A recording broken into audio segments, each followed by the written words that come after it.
Welcome back to another segment of the MCR. My name is TJ. Please like, share, and subscribe. We're on multiple platforms. Aside from YouTube, we're on Rumble, YouTube, and BitChute. We seem to be doing okay on BitChute, so if you're watching us on BitChute, thanks everyone. There's a saying in politics that goes, politics makes for some strange bedfellows. And you could apply that to the Ukraine war, with Russia and Ukraine war. Ukraine makes for some strange bedfellows. I listen to the commentators on the radio throughout the day. I'll hear Charlie Kirk, and I really like and admire the guy, and I like to listen to a lot of what he says, but he seems to be very anti-Ukraine. Then I turn around, and this is odd, but the very next commentator that comes on is Sebastian Gorka. And Sebastian Gorka is almost a 180 in that he's all in for Ukraine. Now, I don't think Charlie Kirk is necessarily pro-Russia. I just think he has identified the reasons why he's not concerned with Ukraine. Charlie Kirk's, I would call him a little bit younger guy. Then we have Sebastian Gorka. Now, Sebastian Gorka is about 11 years younger than me, so I would say Sebastian Gorka and me, we're of the older generation now. We're starting to get up there. Well, Sebastian Gorka, well, we're old school, and he's a Hungarian immigrant, and I'll talk about that here in a couple minutes. But he basically, to him, his homeland is Hungary. For Sebastian Gorka, being pro-Ukraine is very anti-Russia. When I look at some of the comments we've received about YT, the Ukrainian immigrant, some people brought up probably, I would say, pretty good points. And they were saying, but Russia's stopping the New World Order. They're stopping globalism. Yeah, they might be, albeit brutally, but they are, brutally. I'm beginning to wonder if Ukraine isn't the right version of pragmatism. In other words, the New World Order, globalism, and the spread of that has become viewed as being so evil that it's okay to throw in with a Soviet-era ex-KGB dictator communist. And this is where I go back to Sebastian Gorka. Sebastian Gorka was born in the UK, but his parents fled Hungary when the Soviet troops invaded Hungary to make Hungary become part of the Warsaw Pact nations. So, and I'm with Sebastian Gorka being pro-Ukraine, he's as much anti-Russia as he is pro-Ukraine, I believe. And so am I. I think that's how I am too.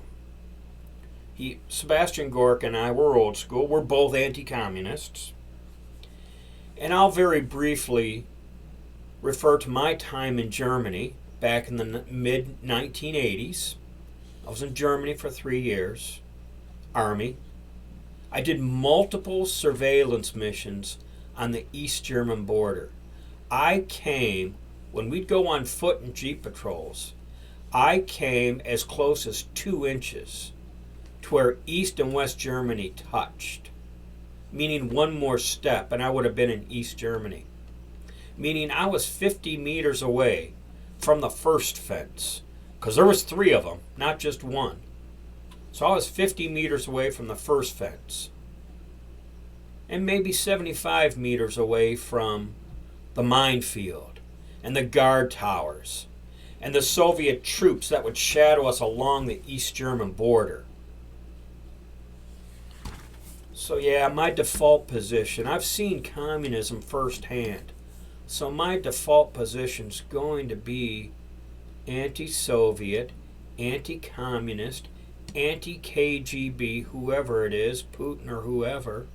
So I guess that leaves me with having to side with Ukraine, because I cannot side with the other. But there's the Azov battalion in Ukraine. Yes, there does appear to be the Azov battalion in Ukraine. They number about 1,000 guys. Out of how many thousands of Ukrainian troops? I haven't seen evidence that Zelensky supports them other than they have the same enemy. And I've come to suspect that should Zelensky prevail, he'll have to deal with them next afterwards. But the Ukrainian government is corrupt, and there's a whole lot of corrupt actors operating in Ukraine. Yes, that's very true. Very true. But what country doesn't have corrupt people in their government? Look at our own country.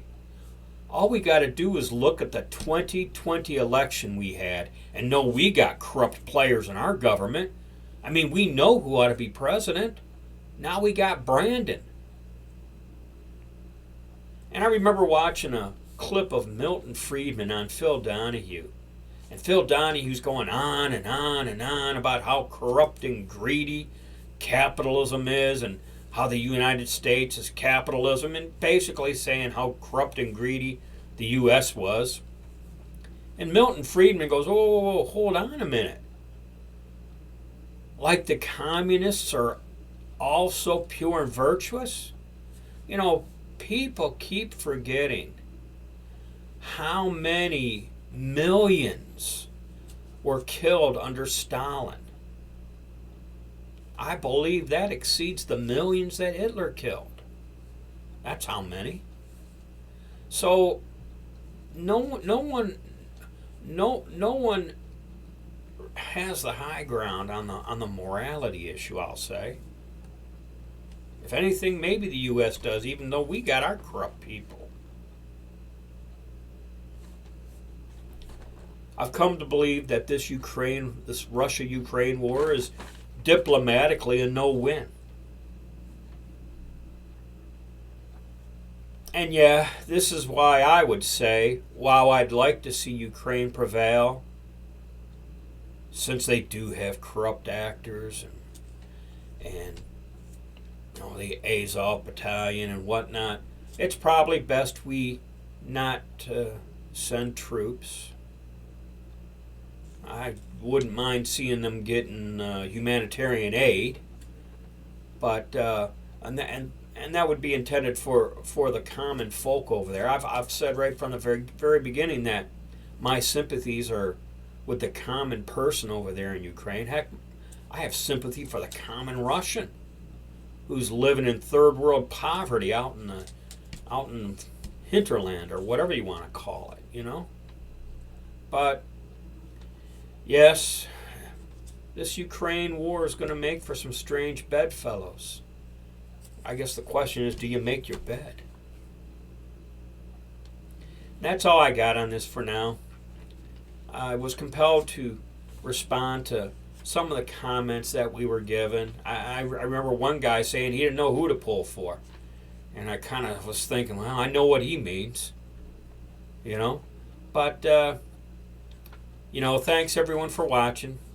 And feel free to take me to task in the comments section, like I know some of you will, on BitChute especially.